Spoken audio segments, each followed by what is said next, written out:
বেশ অরক্ষিতভাবে নীলক্ষেতেই ছাপা হয়েছে বহুল আলোচিত সমালোচিত ডাকসু নির্বাচনের অনেক ব্যালট পেপার। শুনতে অবাক লাগতে পারে, কিন্তু অনুসন্ধান বলছে এটি সত্য। যদিও বিশ্ববিদ্যালয় কর্তৃপক্ষের দাবি নীলক্ষেতে নয়, বরং সর্বোচ্চ গোপনীয়তায় উন্নত মানের ছাপাখানায় তৈরি হয়েছে ব্যালট। কিন্তু ঘটনার পরম্পরা আর সংশ্লিষ্টদের জবানবন্দি বলছে নীলক্ষেতেই দায়সারাভাবে ছাপানো হয়েছে ডাকসু নির্বাচনের ব্যালট। এমনকি ছাপানোর সংখ্যা নিয়েও ছাপাখানা আর সরবরাহকারী প্রতিষ্ঠানের তথ্যে রয়েছে ব্যাপক গরমিল। স্যার, আপনাদের স্টেটমেন্টে বলা আছে নীলক্ষেত গাউসুল আজম মার্কেটে এই ব্যালট ছাপানোর সুযোগ নাই। না, কারণ ওই মেশিনটা ওখানে থাকবে না। হ্যাঁ, আমি ছাপাইছি, মাল তো আমার না, আমি হলো ছাপার টাকা পাইছি। প্রথমে যার বক্তব্য শুনলেন তিনি ডাকসু নির্বাচনের চিফ রিটার্নিং কর্মকর্তা, আর দ্বিতীয়জন নীলক্ষেতের গাউসুল আজম সুপারমার্কেটের জালাল প্রেসের মালিক। দুজনের বক্তব্য ঠিক দুরকম, কিন্তু একই সঙ্গে তো দুজনের বক্তব্য সঠিক হতে পারে না। তাই অনুসন্ধানের নামে নিউজ 24। অভিযোগ ছিল নীলক্ষেতে ব্যালট ছাপানো নিয়ে। অনুসন্ধানের স্বার্থে তাই ছদ্মবেশে গাউসুল আজম মার্কেটে নিউজ 24 টেলিভিশন। জালাল ভাই প্রেস কোনটা? ওই পাশে ব্যালটের প্রিন্টিং এর কাজ করেন না, কাজ করবেন ভাই। ওই যে নির্বাচনের ব্যালটের প্রিন্টিং এর এরকম মোটামুটি নিশ্চিত হওয়া গেল জালাল প্রিন্টিং প্রেস নামের একটি প্রতিষ্ঠান ব্যালট পেপার ছাপতে পারে। সেখানেই দেখা মালিক জালাল সাহেবের সঙ্গে। ডাকসু ইলেকশনের যে ব্যালট পেপার ছাপার কথা বলছে, এটা কি আপনার প্রেস থেকেই ছাপিয়েছেন? হ্যাঁ। আপনি? হ্যাঁ। অনুসন্ধানের লেজ ধরে সামনে এগোতেই জালাল স্বীকার করলেন তিনি কিভাবে কার মাধ্যমে এই ব্যালট পেপার ছাপার কাজ পেয়েছেন। আমার দিছে ওনার নাম হইল ফেরদৌস ওয়াহিদ। আমি মোটামুটি 3 দিনে কাজ করছি ওই কাজটা। 7 তারিখ আমার ওইটা ডেলিভারি ডেট ছিল। জালালের কাছে প্রশ্ন ছিল কিভাবে এই মহামূল্যবান ব্যালটের গোপনীয়তা রক্ষা করেছেন তিনি। উত্তরটা বেশ মজার। এই টেবিলের উপর রেখে? হ্যাঁ, এই যে রাখছি যেভাবে। আচ্ছা, এইভাবে থাকতে হবে, কারণ আমার তো খোলামেলা করে। কিন্তু লুকোচুরি কিছু না, আমি শাটার নামে আমি তো চুরি করতেছি না, বা আমি অবৈধ কোনো মাল ছাপতেছি না। কতগুলো ব্যালট ছাপিয়েছেন জালাল সাহেবের প্রেস? আমি প্রায় 48,000 মালের মতো আমার বিল পাইছেন। এইটা তো বড় কাগজ দিচ্ছে, যে এরকম একটা মধ্যে 2টা। তাইলে তো আপনার 48,000 হ্যাঁ দিয়ে গুণন দেই, হ্যাঁ, তাহলে আপনার আসলে হচ্ছে 96,000। হ্যাঁ, তো ওইরকমই হবে। আমার কাছ থেকে কাজটা পাইছেন, হেরে দিয়ে পাঠান, সাংবাদিকের কাছে পাঠান, হেরে এইগুলি করতে আপনি যার কাছ থেকে কাজটা নিছেন আপনি আইতে কোন। আমাদের কাজের খুঁজে মার্কেটে দুর্নাম হইতেছে, এইগুলো তো ভাই ঠিক না। আমি কোনোদিন 2 নম্বরে কাজ করতে পছন্দ করি না, আমি 2 নম্বরে কাজ করি না। আপনি ওয়ার্কার পাইছেন, ওয়ার্কারের ছবিটা পাঠাই দেন, দরকার পড়ে দীপুর মোবাইলে পাঠাই দেন, ওয়ার্কারের ছবি পাঠান, আপনি যে কাজটা পাইছেন এটারই পাঠাই দেন। তার জবানিতে উঠে আসে ছাপানো ব্যালট কাটিং হয়েছে নীলক্ষেতের আরেকটি দোকান মক্কা পেপার হাউজে। সন্ধ্যা 7টা-8টার দিকে এখান থেকে নিয়ে গেছে। এইখান থেকে কোথায় নিচ্ছে আর আপনি জানেন? ওই কাটিং করে। অনুসন্ধানের সূত্র ধরে গন্তব্য ওই মক্কা পেপার কাটিং হাউজ। এই দোকানটিতেই কাটা হয় A4 সাইজের ব্যালট পেপার। যে কাজ করছে প্রেসের, ওনার নাম, উনি বলছে কাটিং করার লাগে, আমি আমাদের স্টাফ দোকানের স্টাফ এনে কাটিং করছে। আর যে সাপ্লাইয়ের কাজ করছে উনি, ওনার নাম হলো ফেরদৌস। ওই ভিতরে জালাল নাম, প্রেসের মালিকের নাম হলো জালাল। আমাদের এখানে কাটিং হয়েছে, কাটিং করে উনি নিয়ে গেছে। মাল তো আগে ছাপা হয়েছে, মাল নিয়ে আসছে আপনার এই 10:30 11টা, ডেলিভারি সকাল 9টা। কাটিংয়ের সময়ের অনিরাপদ পরিবেশের কথাও উঠে এলো তার কথায়। যার মাল সে ফেরদৌস ভাই, এটা তো সেন্সিটিভ জিনিস, এই জন্য আমরা রাত্রে কাটছি 1টা থেকে 1:30, সকাল 9টা বাজে আইসা লয়ে গেছে। মক্কা মূলত কতগুলো ব্যালট পেপার কাটিংয়ের দায়িত্ব পান? এই মেশিনে মালগুলো কাটা হয়েছে, আর মালগুলো রাখা হয়েছে এই জায়গায় 22 দিন, আপনার 88,000-এর মতো।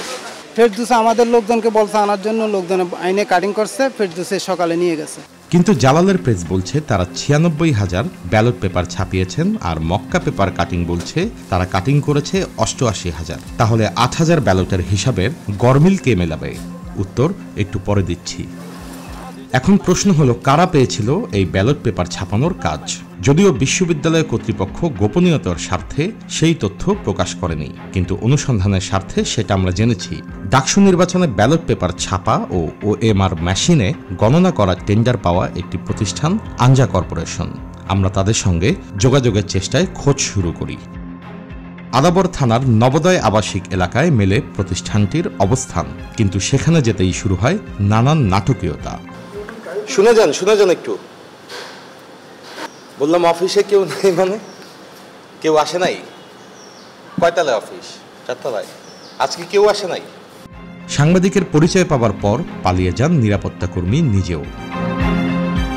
উপায় না দেখে আনজা কর্পোরেশনের চেয়ারম্যান জাহিদ হোসেনকে ফোন করা। তিনি স্বীকার করলেন ব্যালট পেপার ছাপানোর কথা। ঢাকা ইউনিভার্সিটি থেকে কিন্তু আমাকে বলা হয়েছে যে আপনি একাই কাজটা করেছেন। একা না বলছেন? এই 1,40,000 কই থেকে প্রিন্ট করলেন ভাইয়া? জি, এইটা কোথায় করেছেন? কেরানীগঞ্জে। তাহলে নীলক্ষেতের থেকে কারা ছাপালো? আপনি বলছেন যে নীলক্ষেত থেকে আপনি পেপার ছাপেননি। কিন্তু মহাবিপত্তি, তিনি দাবি করেন নীলক্ষেতে নয়, ব্যালট পেপার ছাপানো হয়েছে কেরানীগঞ্জের নিজস্ব প্রেসে। অনুসন্ধানের এই অংশে তথ্য প্রমাণের স্বার্থে আবারও ফিরতে হবে নীলক্ষেতে, কারণ এই দোকান কর্মচারীর বক্তব্য শুনলেই আপনি বুঝতে পারবেন নীলক্ষেতের ছাপানো ব্যালট কোন ঠিকানায় ডেলিভারি হয়েছে। তা আমরা ভ্যানে, 2টা ভ্যানে আর কি 15 কার্টন করে মাল নিয়ে গেছিলাম আর কি। ওখানে যায় 300 করে প্যাকিং করা হয়েছে। আমরা 2 জনে যায় ওই জায়গায় গুই না প্যাকেট করছি। মালটা নেওয়া হয়েছে গাউসুল আজম মক্কা থেকে, আর যা মাল গেছে হলো আদাবর থানার পাশের যে বিল্ডিং ওইটার দোতলায়। যাই হোক, আবারও আনজা চেয়ারম্যান জাহিদ সাহেবের ফোনালাপে ফিরি। প্রশ্ন ছিল কতগুলি ব্যালট তিনি ছেপেছেন। তো জাহিদ ভাই, সেই ক্ষেত্রে হচ্ছে আপনি আমাকে একটু সংখ্যাটা জানায়েন, যে আপনি তো বললেন যে আপনি এই সময় চিনেছিলেন। 1,53,000 ভাই, 1,53,000। আমরা কিন্তু 5টা সেন্টার করছি, 1,53,000 5টা সেন্টার। যখন তাকে নীলক্ষেতের প্রসঙ্গ নিয়ে তথ্য প্রমাণ সহ প্রশ্ন করা হয়, তখন তিনি দায় এড়াতে নিজের বিদেশে থাকা আর কর্মীদের ওপর দায় চাপান। জাহিদ ভাই, তাইলে ফেরদৌস ওয়াহিদের পরিচয় কি? উনি আপনার কোম্পানিতে কি হিসেবে কাজ করেন? এই নামে কেউ নেই।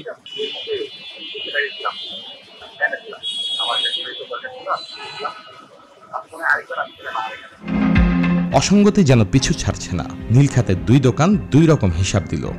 আনজা কর্পোরেশন বলছে তারা ছেপেছে 1,53,000, কিন্তু যদি অঙ্কের ঐকিক নিয়মে ধরি তাহলে ডাকসু নির্বাচনে মোট ভোটারের সংখ্যা ছিল 39,775 জন। এক একজন ভোটার মোট 6টি পাতায় পছন্দের প্রার্থীদেরকে ভোট দিয়েছেন, অর্থাৎ পাতার হিসাবে মোট ব্যালট পেপারের সংখ্যা দাঁড়ায় 2,38,650টি।